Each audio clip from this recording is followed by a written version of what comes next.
Good afternoon. As Tim said, lunch approaches, so thanks for sticking with us. I'm delighted now to invite up onto the stage John Pagano. John, come on up. Yep. Welcome. Thank you. John is the CEO of the Red Sea Development Company and AMAALA. I doubt anyone in this room needs much introduction as to what that involves. It's an extraordinary project and, you know, extraordinarily high profile. And the objective here is to talk about regenerative tourism, and I know this is something really close to John's heart, and I think it is a really interesting sort of conclusion to a morning where the environment, conservation, climate, sustainability have all been at the heart of the last few discussions. John, if I may, let's start perhaps with natural capital. Could you explain to the audience what natural capital is and where it sits in terms of its importance in the kingdom at the moment from your perspective? Sure, and first of all, let me say good afternoon, and it's so great to see so many of our friends and colleagues. It's been a long time since we last got together. Look, natural capital is everything. It's the air that we breathe, it's the sea, it's the sand, it's the islands, it's omnipresent, and we've only got one of it. I think what we did in Saudi Arabia and what we did at the Red Sea in particular is we recognized the value of our natural capital right from the outset. When I first visited the site, I was sort of taken aback by the sheer beauty of this place. And when asked to sort of lead these projects, I was sort of almost overwhelmed by the enormity of the responsibility that was being placed on our shoulders to deliver something for Saudi Arabia, which is hugely important in terms of Vision 2030, but at the same time, make sure that we don't destroy the very thing that makes us so unique and so very special. I mean, we're blessed in Saudi Arabia to have a leadership that actually recognizes the value of its natural capital.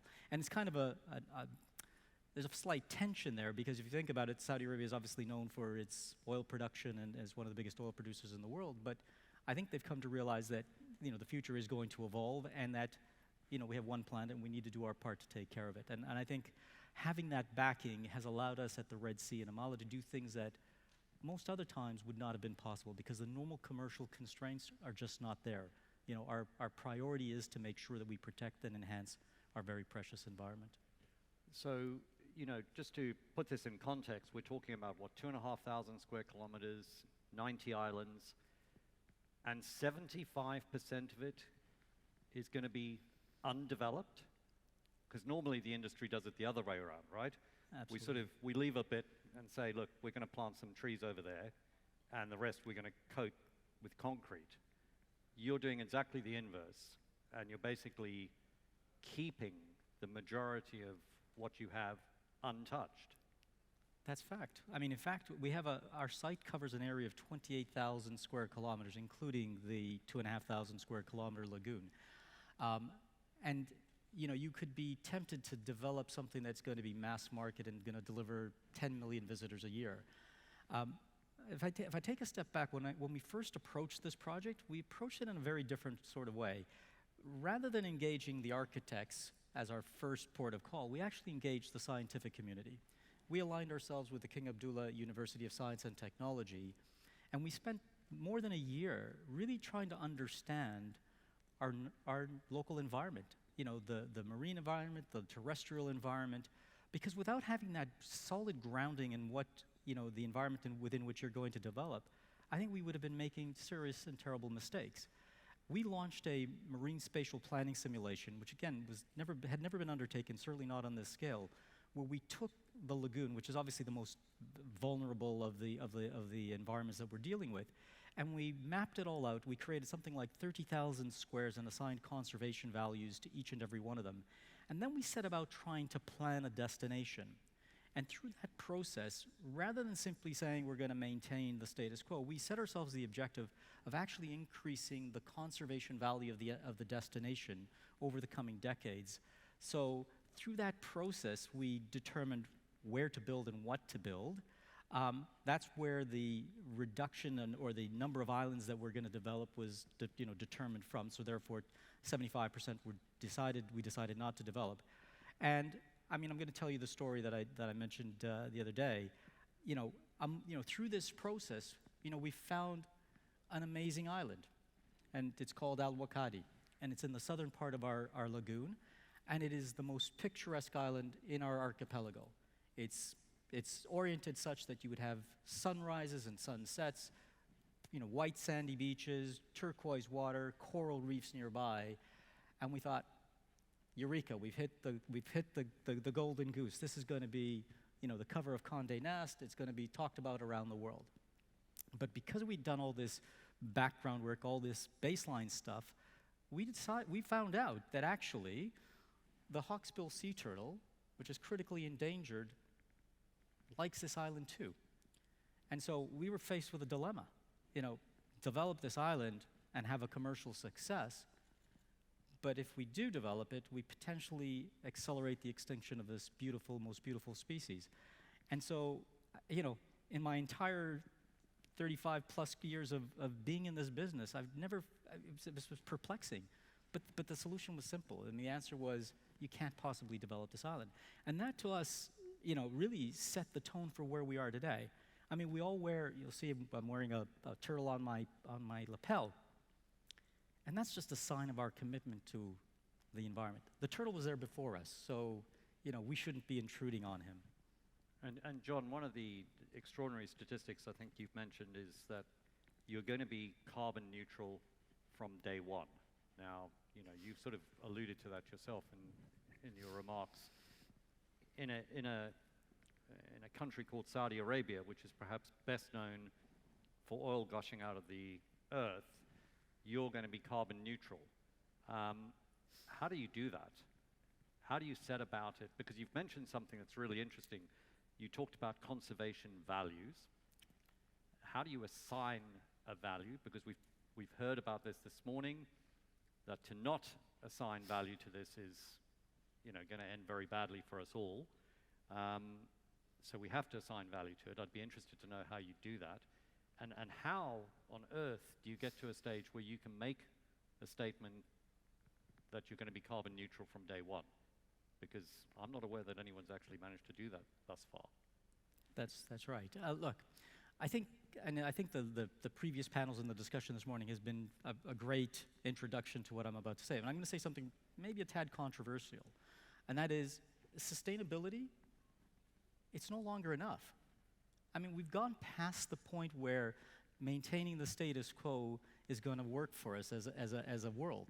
And I liken it to rearranging the deck chairs on the Titanic, and we know how that ends. So we've set ourselves the goal of doing it differently, and regeneration is really the word that we use to describe the approach that we're taking. So how do we become carbon neutral or carbon zero right from the outset? I think we as an industry have to push the boundaries. I mean, the technology exists.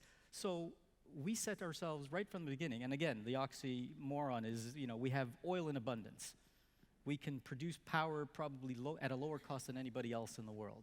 And yet we chose to go 100% renewable energy, 24 hours a day, completely off-grid. We will be the largest tourism destination in the world powered 100% by renewable energy. In order to do that, we're installing the largest battery storage system in the world. The largest battery storage system in a tourism development on the west coast of Saudi Arabia. But unless people take brave decisions to really push the boundaries, it's easier and easiest to just stick with the business as usual case. So we're paying a premium.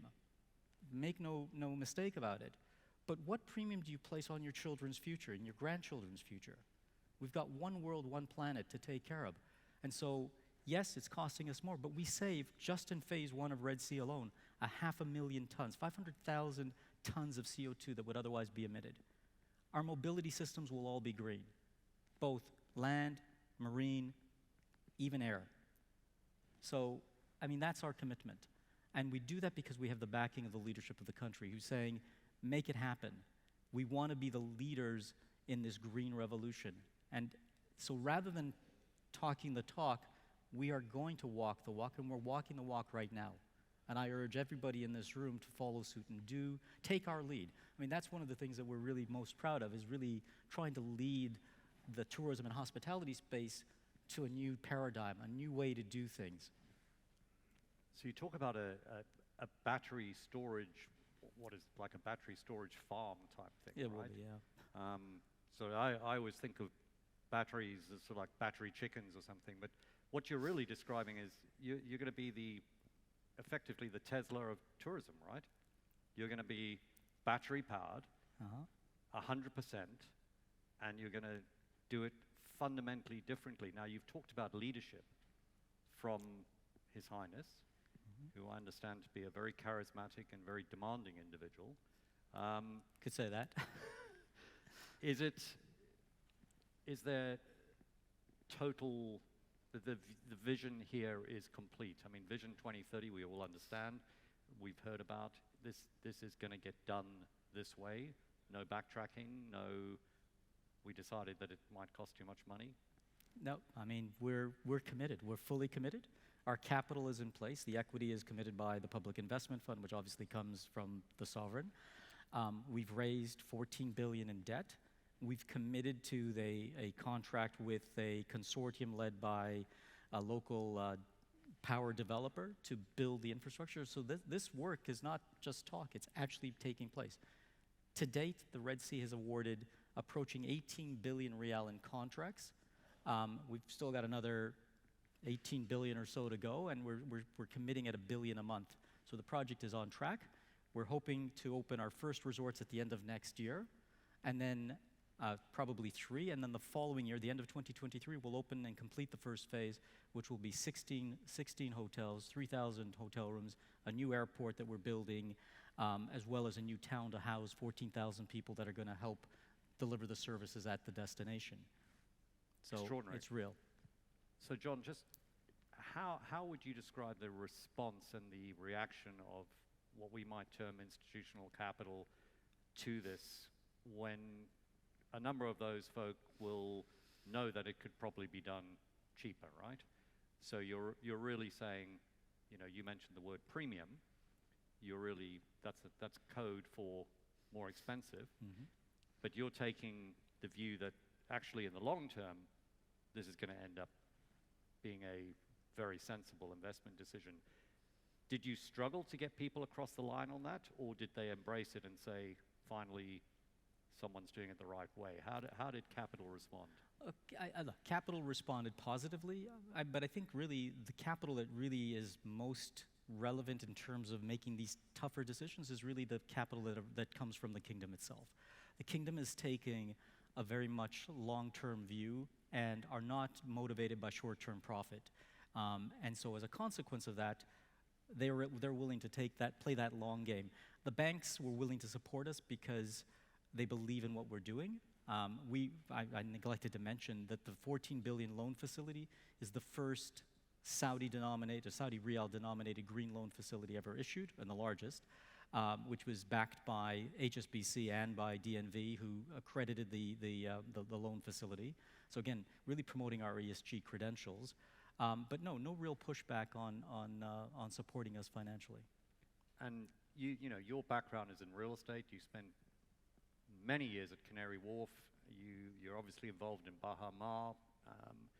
I mean, where does this sit on the spectrum of what you've worked on? Because Canary Wharf obviously is an extraordinary project. AMAALA is pretty extraordinary, but this is a sort of, I guess, another step change, right, in terms of scale and vision. I mean, is this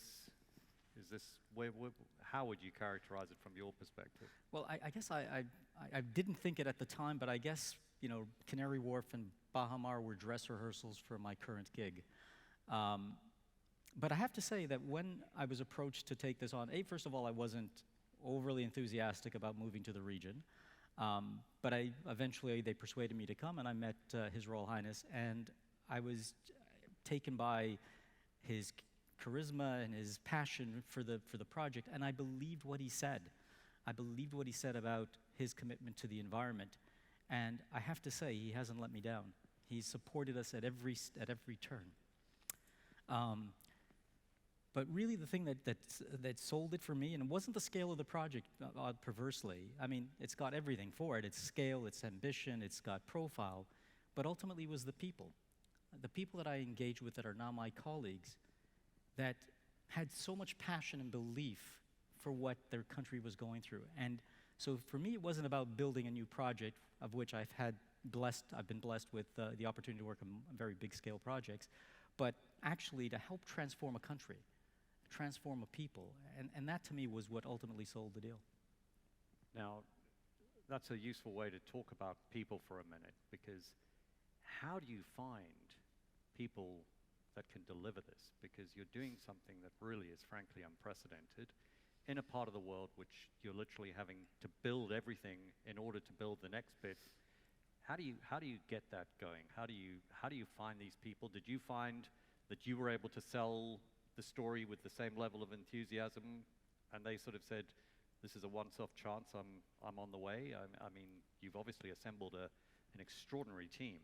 We have, and look, I think when you have a project like ours, which has such great virtue and is doing, the right thing for the planet, it's relatively easy. I'm proud to say that within the coming weeks, we're going to hit 1,000 employees in the Red Sea Company alone. I was employee 15. I joined in January of 18. So, we've had a remarkable, curve of growth in terms of the headcount of the organization. But people want to work with us. I mean, we're very much a hands-on organization. We're a vertically integrated real estate company, and we want to partner with the very best in the marketplace. We want to partner with people that share our values too. So it's not about, the quick buck. It's about taking that longer-term view, but it's also about taking the necessary steps to protect our environment, and that's important to us. So it's not about money. I don't need money. We'll gladly receive it, but not essential for us to be able to deliver on our journey. So that's been one of the themes this morning, right? Is the consumer of the future. There's been a lot of reference to old people, which includes people like me. And me. And, the fact that the people that we're actually going to be appealing to look at everything through a fundamentally different lens. Is that sort of part of this, when you look at the consumer at the end of the line who's going to come and actually stay in the resort or buy a property and live there?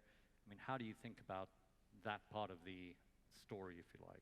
Well, look, I'm very proud of the fact that we were there before the much greater focus that exists today on the subject. So back in 17 and 18, when we really started moving the project in earnest, we recognized the importance that our natural capital played, and I neglected to say before, the natural capital for us is our most valuable asset on our balance sheet.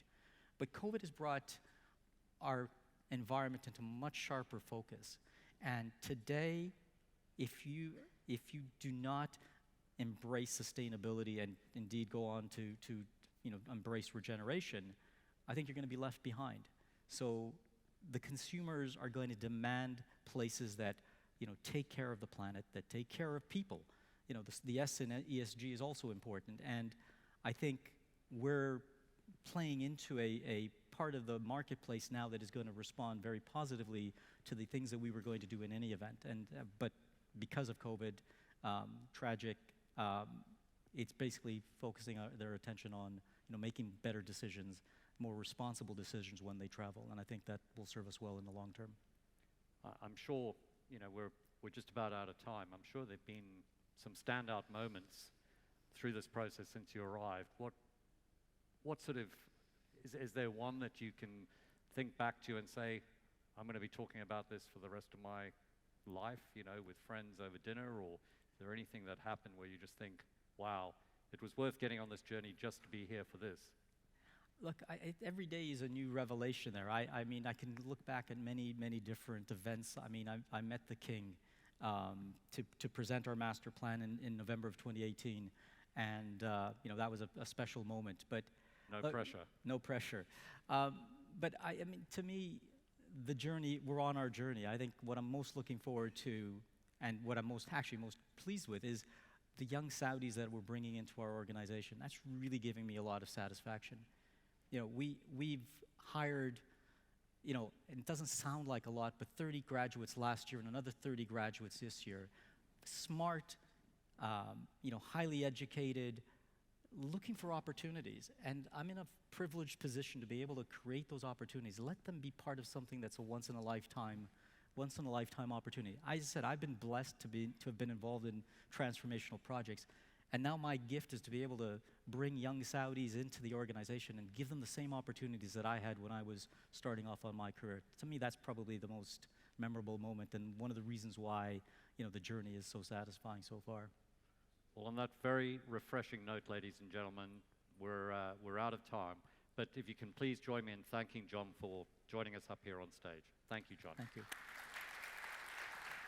Thank you so much. Thank you.